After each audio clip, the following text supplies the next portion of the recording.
Thomas സാറേ, good morning. Good morning. ഇന്ന് നമ്മൾ ചർച്ച ചെയ്യുന്നത് ഇന്ത്യയുടെ ഒരു വലിയ ദുഃഖത്തിൻ്റെ ദൃശ്യമാണത്. ലോകമെങ്ങുമുള്ള ഇന്ത്യക്കാർക്ക് വലിയ സങ്കടം ഉണ്ടാക്കിയ കാഴ്ചയാണ്. അത് ഒളിമ്പിക്സ് കാഴ്ചയാണ്.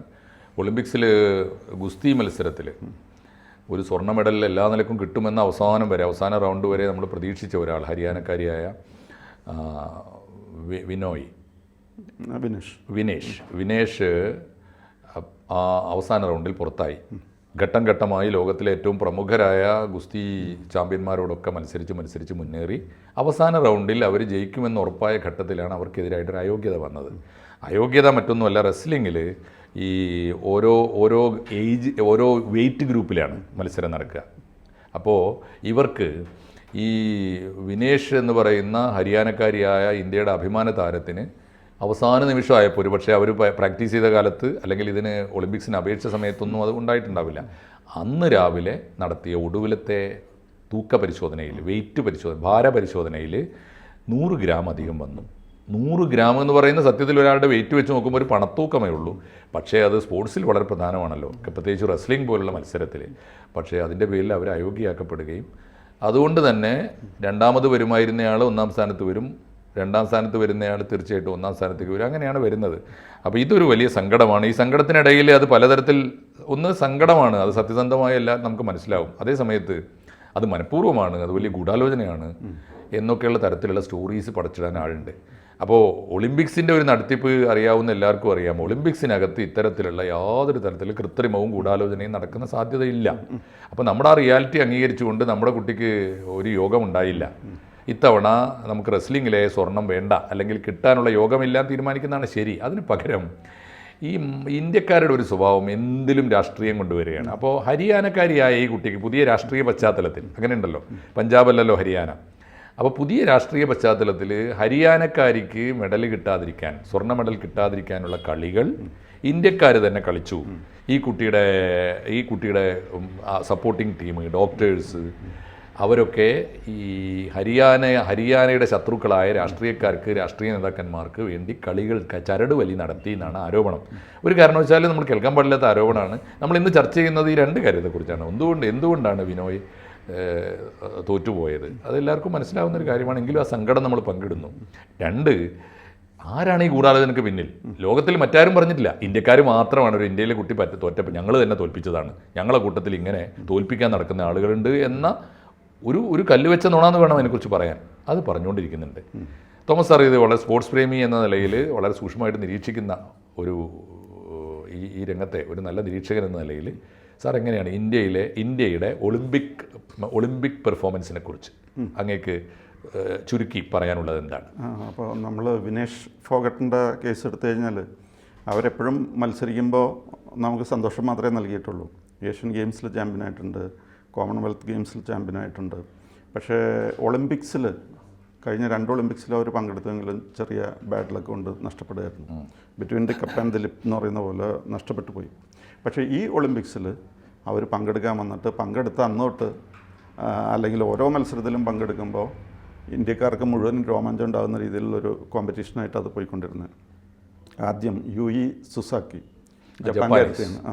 അവരാർക്കും തോൽപ്പിക്കാൻ പറ്റില്ല എന്നുള്ളതായിരുന്നു. അത്ര വലിയ സൂപ്പർ സ്റ്റാറായിരുന്നു, തോൽപ്പിക്കാൻ പറ്റില്ല എന്ന് വിചാരിച്ചിരുന്നത്. പക്ഷേ അവർ കീഴടക്കി, ജപ്പാൻ്റെ ആദ്യത്തെ മത്സരം. അത് അവരാണ് ശരിക്കും പറഞ്ഞാൽ ഇതിൽ ഏറ്റവും ടോപ്പിൽ നിന്നിരുന്ന ഒരാൾ. അത് കഴിഞ്ഞിട്ട് ഓക്സാന ലിവാച്ച് എന്ന് പറഞ്ഞിട്ടൊരു യുക്രൈൻകാരി, അപ്പോൾ അവരെ തോൽപ്പിച്ചു. അടുത്തത് അതായത് ഇതിൻ്റെ ഈ റഷ്യൻ പഴയ USSR രാജ്യങ്ങൾ ഇതിൻ്റെ എക്സ്പേർട്സാണ്, ഇതിൻ്റെ അതിവിദഗ്ധന്മാരാണ്. അത് തന്നെ.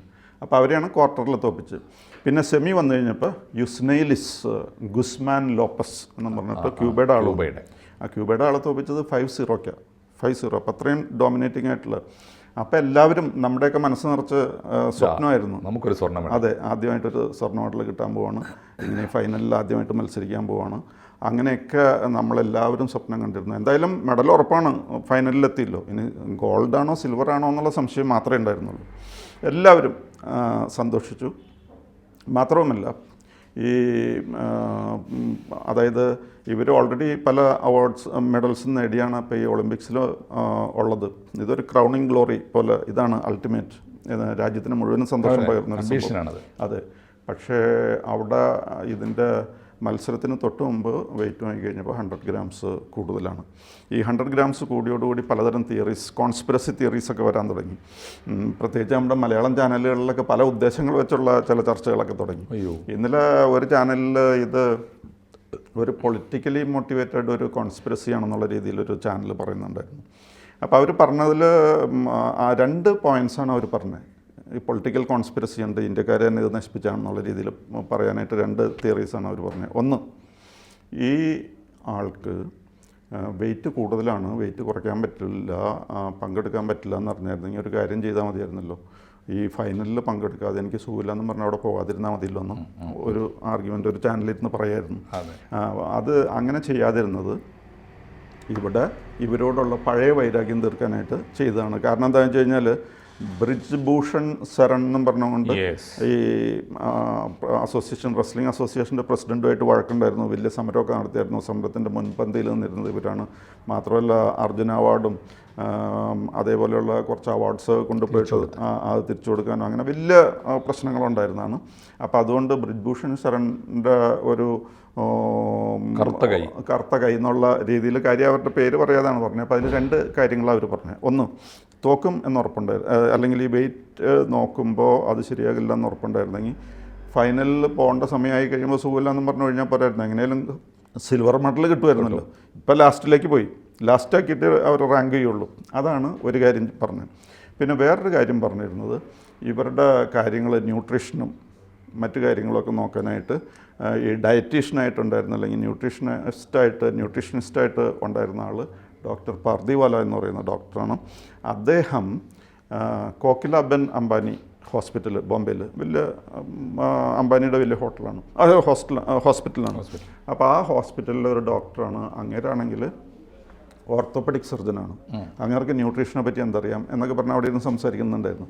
അപ്പോൾ ഈ 2 കാര്യങ്ങളാണ് ഞാൻ ഒന്ന് നോക്കാൻ ഉദ്ദേശിക്കുന്നത്. ആദ്യത്തെ കാര്യം, വെയിറ്റ് കൂടുതലാണെന്ന് അറിഞ്ഞെങ്കിൽ ഫൈനലിൽ പങ്കെടുക്കാതെ സുഖമില്ല എന്നും പറഞ്ഞങ്ങ് മാറിയായിരുന്നെങ്കിൽ കിട്ടിയെന്നല്ലോ എന്നാണ് പറയുന്നത്. പക്ഷെ അത് പറ്റില്ല. അപ്പോൾ നമ്മളിങ്ങനെ വലിയ ബുദ്ധി ഉപദേശിച്ച് കൊടുക്കുമ്പോൾ നമ്മൾ ചിന്തിക്കുന്ന അവിടെ ഇരിക്കുന്ന ഒരു മരപ്പൊട്ടന്മാരോ ഒന്നല്ലല്ലോ. അവരൊക്കെ നമ്മളെക്കാൾ എത്ര മിടുക്കുള്ള ആൾക്കാരാണ്. അവർ ഈ ഫൈനലിൽ പങ്കെടുക്കേണ്ട ആൾ വന്ന് രോഗമില്ല എന്ന് പറയുകയാണെങ്കിൽ അപ്പോൾ തന്നെ ചികിത്സ കൊടുക്കും. പക്ഷേ ഒറ്റ കണ്ടീഷനുള്ളൂ, ഈ ചികിത്സ കൊടുക്കുന്നതിന് മുമ്പ് വെയിറ്റ് നോക്കണം. വെയിറ്റ് തീരുമാനിച്ചിട്ട് പിന്നെ ചികിത്സയാകാം. എന്ത് ചികിത്സ വേണമെങ്കിലും അവിടെ കിട്ടാവുന്ന ബെസ്റ്റ് പോസിബിൾ ട്രീറ്റ്മെൻറ്റ് കൊടുക്കും. പക്ഷേ വെയിറ്റ് നോക്കിയിട്ടേ ചെയ്യുള്ളൂ, അല്ലാതെ വെറുതെ കൊണ്ടുപോയി കൊടുക്കുകയൊന്നുമില്ല. അല്ലെങ്കിൽ ഇത് എല്ലാവർക്കും എല്ലാ കോമ്പറ്റീഷനിലും ഇത് ചെയ്താൽ പോരെ. സുഖമില്ല എന്ന് പറഞ്ഞു കഴിഞ്ഞാൽ ക്ലാസ്സിൽ പോകേണ്ട സമയമാകുമ്പോൾ ചില കൊച്ചുങ്ങൾ എനിക്ക് വയറ്റ് വേദനയാണെന്ന് പറയണോണം പറഞ്ഞ് അങ്ങനെ പറ്റിക്കാൻ എല്ലാവരും ശ്രമിക്കില്ലേ. That is impossible. അങ്ങനെ എനിക്ക് സുഖമില്ല, ഞാൻ പങ്കെടുക്കുന്നില്ല എന്ന് പറഞ്ഞിട്ട് രക്ഷപ്പെടാൻ പറ്റില്ല. സുഖമില്ല എന്ന് പറഞ്ഞു കഴിഞ്ഞാൽ ഓക്കെ, വെയിറ്റ് എടുത്തിട്ട് നമുക്ക് പരിശോധന എന്നുള്ളതാണ്. അപ്പോൾ അത് അബ്സല്യൂട്ട്ലി മീനിങ്ലെസ് ആണ്. പിന്നെ വേറൊരു കാര്യം പറഞ്ഞത്, ഈ ഡോക്ടർ പാർദിവാല കോക്ലാബൻ ഹോസ്പിറ്റലിലെ doctor, okay, he was there, very much there. ഈ ഒളിമ്പിക്സിൽ നമ്മുടെ ടീമിൻ്റെ ചീഫ് മെഡിക്കൽ ഓഫീസറായിരുന്നു അങ്ങനെ. പക്ഷേ ഇവർക്ക് ഈ പറഞ്ഞ വിനേഷ് ഫോഗട്ടിന് അവർക്ക് അവരുടേതായ ന്യൂട്രീഷനിസ്റ്റ് വേറെ ഉണ്ട്. അവർ സൈതാണ് പോയിരിക്കുന്നത്. പിന്നെ മറ്റ് തിരുമലോ മറ്റു കാര്യങ്ങളൊക്കെ ഉണ്ടല്ലോ, ആ വക പ്രശ്നങ്ങൾക്കൊക്കെ ഒരാൾ വേറെ ഉണ്ട്. അത്രയും കാര്യങ്ങളുമായിട്ടാണ് അവർ പോയിരിക്കുന്നത്. ഈ പറയുന്ന ഡോക്ടർ പാർദിവാലയുടെ പ്രശ്നം പറഞ്ഞുകൊണ്ട് കുറ്റം പറയേണ്ട ആവശ്യമില്ല.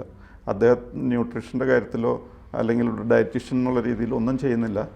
അപ്പോൾ അത് വെറുതെ ഒരു സൂത്രം പറയണതാണ്. എന്നിട്ട് ഈ പേരും പറഞ്ഞിട്ട് അപ്പോൾ ഇതുകൊണ്ട് ഉദ്ദേശിക്കുന്നത് എന്താണെന്ന് വെച്ച് കഴിഞ്ഞാൽ രാജ്യത്തെയും ഭരണകക്ഷിയൊക്കെ ഒന്ന് മോശമാക്കുക, അത് മാത്രമേ ഇതിൽ ഉദ്ദേശമുള്ളൂ. ഈ പറയുന്ന 2 ആർഗ്യുമെൻറ്റ്സിനും യാതൊരു മീനിങ്ങും ഇല്ല.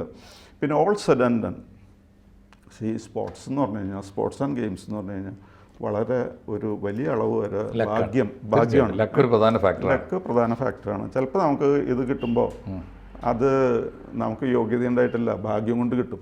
ഇപ്പോൾ 1983 വേൾഡ് കപ്പ് കിട്ടി, ക്രിക്കറ്റ് വേൾഡ് കപ്പ് കിട്ടി. അന്നെന്ത് യോഗ്യത ഉണ്ടായിരുന്നു നമുക്കറിയാം.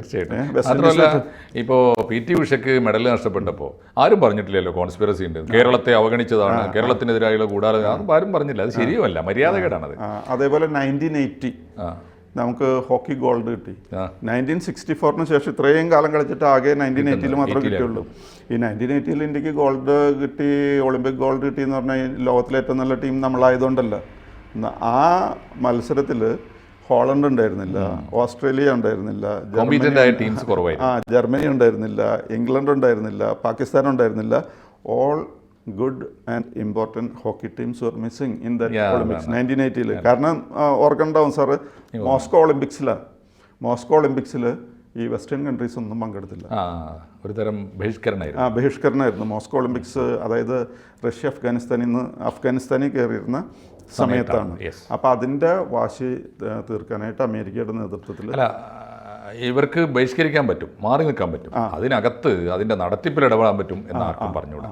ഇതിൽ ഒരു കാര്യം സാധ്യതയുണ്ട് സാർ. ഇപ്പോൾ എന്താണെന്ന് വെച്ചാൽ നമുക്ക് ബ്രിജ്ഭൂഷൻ്റെ കോൺസ്പിറസി തിയറി പറഞ്ഞാൽ നമുക്ക് മനസ്സിലാവും. ബ്രിജ്ഭൂഷൺ നമ്മുടെ റെസ്ലിംഗ് താരങ്ങളോട് പെരുമാറിയത് ശരിയായില്ല എന്ന് എല്ലാവർക്കും അറിയാം, ഭരണകക്ഷിക്കും അറിയാം, പ്രതിപക്ഷത്തിനും അറിയാം, എല്ലാവർക്കും അറിയാം. പക്ഷേ ബ്രിജ്ഭൂഷന് ചെയ്യാവുന്ന കാര്യമല്ലേ അദ്ദേഹത്തിൻ്റെ മേലെ ആരോപിക്കാവൂ. ബ്രിജ്ഭൂഷൺ എന്ത് ചെയ്യാൻ പറ്റും ഈ കേസിൽ? പിന്നെ വേറൊരു കാര്യം സാറേ പറഞ്ഞ വളരെ ശരിയാണ്. ഒരു കായിക മേളക്ക് പോകുമ്പോൾ അതിലെല്ലാ വിഭാഗം ആ മേളയിൽ വരാനിടയുള്ള ഏത് ഡാമേജിനും പറ്റിയ ഡോക്ടേഴ്സിന് ആ ടീമിലുണ്ടാവുമല്ലോ. തീർച്ചയായിട്ടും ഏറ്റവും കൂടുതൽ സാധ്യതയുള്ള ഓർത്തോ ആയതുകൊണ്ട് ഓർത്തോപീഡീഷ്യൻ ആയിരിക്കണം അതിൻ്റെ ചീഫ് മെഡിക്കൽ ഓഫീസർ. അതുണ്ടാവും. അതേസമയത്ത് ഡയറ്റീഷ്യൻ ഉണ്ടാവും. എല്ലാവർക്കും വേണ്ടി വരുമല്ലോ അന്നന്ന് കഴിക്കേണ്ട ഫുഡൊക്കെ തീരുമാനിക്കണം. അപ്പോൾ അതൊക്കെ സത്യത്തിൽ ഒരു ഈ നമ്മളെ ബേസിക് ആയിട്ടൊരു നന്ദികേടുണ്ട്. നമുക്കൊരു സങ്കടം വരുമ്പോൾ ആരെക്കുറിച്ച് എന്തും പറയാം. ഒരു സങ്കടം വരുമ്പോഴല്ലേ നമ്മൾ ക്ഷമ കാണിക്കേണ്ടത്, അപ്പോഴല്ലേ നമ്മുടെ സംസ്കാരം കാണിക്കേണ്ടത്. പിന്നെ വേറൊരു പ്രശ്നം കൂടി ഉണ്ട്. ഈ വിനേഷ് ഫോഗട്ട് പണ്ട് 53 കിലോഗ്രാം ക്ലാസ്സിലും മത്സരിച്ചിട്ടുണ്ട് പലപ്പോഴും. ഇപ്പം അങ്ങനെ വെയിറ്റ് കുറച്ച് ഇപ്പോൾ മത്സരിക്കുന്നത് 50 കിലോ ക്ലാസ്സിലാണ്. അപ്പോൾ അവരുടെ ശരീരം എന്ന് പറഞ്ഞു കഴിഞ്ഞാൽ ഈ 53 കാറ്റഗറി കഷ്ടപ്പെട്ടുണ്ടാക്കി 50 ആക്കിയതാണ്. പക്ഷെ അത് ആ സമയത്ത് ശരിയായില്ല, ആ സമയം തെറ്റിപ്പോയി കൃത്യമായിട്ട്. എന്തായാലും സന്തോഷം സാറേ. നമ്മളിപ്പോൾ ഈ ഒരു സമയത്ത് സത്യത്തിൽ ഈ സ്പോർട്സ്മാൻ സ്പിരിറ്റ് എന്ന് പറഞ്ഞാൽ തന്നെ ഈ നമ്മൾ പറയുമല്ലോ ഈ കായിക മനസ്സ് എന്ന് പറയും ഞങ്ങൾ മലയാളത്തിൽ. സ്പോർട്സ്മാൻ സ്പിരിറ്റ് എന്ന് പറയുന്നതിൻ്റെ മലയാളം തോറ്റവൻ ജയിച്ചവൻ്റെ കൈ പിടിച്ച് കുലുക്കിയിട്ട് കണ്ണ് നിറയുമ്പോഴും തോൽപ്പിച്ചവനെ, എതിരാളിയെ കെട്ടിപ്പിടിച്ച് പോരുന്ന ഒരു സംസ്കാരത്തിൻ്റെ പേരാണ്. അത് ഇന്ത്യക്കാർക്ക് നന്നായി ഉണ്ടായിരുന്നു. ഇന്ത്യ അത് കണ്ടിട്ടുണ്ട്, ഇന്ത്യ അത് വളർത്തിയെടുത്തിട്ടുണ്ട്. അത് കണ്ടുകൊണ്ടാണ് നമ്മുടെ പുതിയ കുട്ടികൾ കായിക താരങ്ങൾ വളർന്നു വരുന്നത്. അത് മറക്കരുത് നമ്മൾ. ഞാൻ ഈ ഭാഗ്യത്തിൻ്റെ കാര്യം പറഞ്ഞപ്പോൾ ഒരു ചെറിയ സംഭവം കൂടി പറഞ്ഞിട്ട് നമുക്ക് ക്ലോസ് ചെയ്യാം. അതായത് ഇപ്പോൾ കഴിഞ്ഞ ഒളിമ്പിക്സിൽ നമ്മുടെ നീരജ് ചോപ്ര ഒളിമ്പിക്സിൽ ഗോൾഡ് നേടി. അദ്ദേഹത്തിൻ്റെ പേര് ഇന്ത്യൻ ചരിത്രത്തിൽ തങ്കലിപികളിലായി കഴിഞ്ഞു. തങ്കലിപികളിൽ നമ്മളെല്ലാവരും അറിയും നമ്മുടെയൊക്കെ സൂപ്പർ സ്റ്റാർ. അപ്പോൾ അദ്ദേഹം അന്ന് ഒളിമ്പിക്സിൽ പങ്കെടുക്കാൻ പോകുമ്പോൾ അദ്ദേഹത്തിൻ്റെ കൂടെ അദ്ദേഹത്തിൻ്റെ നിഴലായിട്ട് വേറൊരാൾ നടന്നിരുന്നു. വേറെ ഒരാൾ, അദ്ദേഹത്തിൻ്റെ കോച്ച്. ഈ കോച്ചിൻ്റെ പേരൊന്നും ചരിത്രത്തിൻ്റെ തങ്കലിപികളിലൊന്നുമില്ല. ഈ കോച്ചിനെ ആരും അറിയില്ല. ഞാനറിയില്ല, സാർ അറിയുമെന്ന് അറിഞ്ഞൂടാ, ആർക്കും അറിയില്ല. പക്ഷേ ഈ കോച്ചിൻ്റെ ഒരു പ്രത്യേകത, അത് തന്നെ ഒളിമ്പിക്സിൽ ഒരു മെഡലും കിട്ടിയിട്ടില്ല. പക്ഷേ ഈ കോച്ചിനൊരു പ്രത്യേകതയുണ്ട്. ഈ ചോപ്രയുടെ കോച്ചിന് കഴിഞ്ഞ പ്രാവശ്യത്ത് അദ്ദേഹം ഈ നീരജ് ചോപ്ര ഏറ്റവും നന്നായിട്ട് എറിയുന്നതിനേക്കാളും 10 മീറ്റർ കൂടുതൽ എറിയുന്ന ആളാണ് ഇദ്ദേഹത്തിൻ്റെ കോച്ച്. പക്ഷേ ഒളിമ്പിക്സിൽ അങ്ങേർക്ക് ഒന്നുമില്ല, ഒരു അഡ്രസ്സും ഇല്ല. അപ്പോൾ അതിൻ്റെ കാരണം ഈ പറഞ്ഞ അത് അപ്പോൾ നമ്മൾ 1980 പറഞ്ഞല്ലോ, അതേപോലെ ഒരു പ്രത്യേകതയുള്ള ഒളിമ്പിക്സ് ആയിരുന്നു 1984. ആ കോച്ച് അദ്ദേഹത്തിൻ്റെ സ്വപ്നമാണ് ശിഷ്യനിലൂടെ നടപ്പാക്കി നേടിയെടുത്തത്. അപ്പോൾ ഈ കോച്ചിന് 1984 പങ്കെടുക്കാൻ പറ്റിയില്ല. കാരണം എന്താണെന്ന് വെച്ച് കഴിഞ്ഞാൽ അമേരിക്കയിൽ ലോസ് ഏഞ്ചൽസിൽ ഒളിമ്പിക്സ് നടക്കുമ്പോൾ റഷ്യ തിരിച്ച് ടിറ്റ് ഫോർ ടാറ്റ് എന്നുള്ള രീതിയിൽ ബഹിഷ്കരിച്ചു. അപ്പോൾ ഈ ഈസ്റ്റ് ജർമ്മനിയിലെ ആളായിരുന്നു ഈ കോച്ച്. അപ്പോൾ അദ്ദേഹത്തിന് പങ്കെടുക്കാൻ പറ്റിയില്ല. അദ്ദേഹത്തിന് ആരറിയും. പക്ഷേ അദ്ദേഹം അന്ന് എറിഞ്ഞിരുന്നത് ഇപ്പോൾ നീരജ് ചോപ്ര അദ്ദേഹത്തിൻ്റെ ബെസ്റ്റ് എയറിനേക്കാളും 10 മീറ്റർ എങ്കിലും കൂടുതൽ എറിയുന്ന ആളായിരുന്നു. എന്നിട്ട് അങ്ങനെ എന്ത് കിട്ടി? ലോകം അറിയാതെ പോയൊരു വലിയ അത്ലറ്റ് ആണല്ലേ. അപ്പോൾ ഇതാണ് ഈ സ്പോർട്സ് ആൻഡ് ഗെയിംസിൽ ഇതുണ്ട്. അപ്പോൾ നമ്മളതിൽ വേറെ എന്തെങ്കിലും റോങ് ആട്രിബ്യൂട്ട്സ് അതിൽ കണ്ടെത്തേണ്ട ആവശ്യമില്ല. അത് തെറ്റായ മെസ്സേജാണ് പുതിയ തലമുറയ്ക്ക് കൊടുക്കുക. പ്രത്യേകിച്ച് നമുക്ക് നമ്മുടെ മാനസികവും ശാരീരികവുമായ ആരോഗ്യത്തിന് ഏറ്റവും ആവശ്യം വേണ്ടത് നമ്മുടെ പ്രാർത്ഥനയും മതവും ഒക്കെ. ഇപ്പോൾ സ്വാമി വിവേകാനന്ദൻ പറഞ്ഞതുപോലെ ഫുട്ബോൾ ഗ്രൗണ്ടുകളാണ് നമ്മുടെ മാനസികാരോഗ്യത്തിന് ശാരീരിക ആരോഗ്യത്തിന് ആദ്യം വേണ്ടത്. അത് കഴിഞ്ഞിട്ട് നിങ്ങൾ ഇഷ്ടമുള്ള ദൈവത്തിനെ വിശ്വസിച്ചോ പ്രാർത്ഥിച്ചോ. അത് എല്ലാവരും ഓർക്കുന്നത് നല്ലതാണ്. ഇത്തരത്തിൽ പ്രത്യേകിച്ച് കായിക മണ്ഡലത്തിൽ, കലാമണ്ഡലത്തിൽ, സംഗീത മേഖലയിലൊന്നും ഈ മാതിരി കോൺസ്പിറസി തിയറി ദയവായിട്ട് ഉണ്ടാക്കി കൊണ്ടുവരരുതേ എന്ന് നമ്മുടെ മുത്തപ്പന്മാരായ സകല മാധ്യമ വിശാരദന്മാരോടും പറഞ്ഞുകൊണ്ട് തോമസ് സാറ് വളരെ വസ്തുനിഷ്ഠമായി അവതരിപ്പിച്ചു കഴിഞ്ഞ ഈ വിഷയത്തെ നമ്മൾ പ്രേക്ഷകർക്ക് മുമ്പിൽ വെക്കുന്നു. നന്ദി സാർ. കൂടുതൽ വാർത്തകളും വിശേഷങ്ങളും നിങ്ങളിലേക്ക് എത്താൻ ABC മലയാളം സബ്സ്ക്രൈബ് ചെയ്യുക, ബെൽ ബട്ടണും അമർത്തുക.